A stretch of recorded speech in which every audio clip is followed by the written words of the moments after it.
কি আর কইতাম, লোকাল হোটেলের এই খাবারটা মুখে নেওয়ার ঠিক 3 সেকেন্ডের মাথায় আমার পুরো মাথাটা ঘুরে গেছে। রান্নার কালার, চাউলের টেক্সচার আর এই মাংসের পিসটা দেখে আমি বাজি ধরেছিলাম আজকে ঢাকার সেরা খিচুড়ি খাইতাছি। কিন্তু প্লেটের ভিতর যে এত বড় ধোঁকা লুকিয়ে ছিল বুঝতেই পারিনি। ভিডিওটা শেষ পর্যন্ত দেখে, না হলে বিশ্বাসই করবেন না দেখতে এত পারফেক্ট একটা খাবার কিভাবে একটা মানুষের মুড নষ্ট করতে পারে। আরে ভাই, রাঁধুনি কি মশলার বক্সে লবণের বদলে চিনি ঢালছে নাকি? চাউল পারফেক্টলি সেদ্ধ, মাংসের কালারটাও জোস, ডিমটাও করা, সবই ঠিক আছে। কিন্তু ভাই, খিচুড়ি আর মাংস মুখে দিতেই মনে হলো আমি পায়েস আর জিলাপি একসাথে চাবাইতাছি।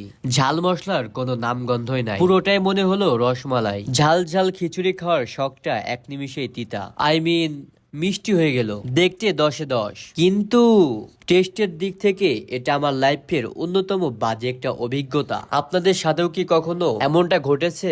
কমেন্টে জানান।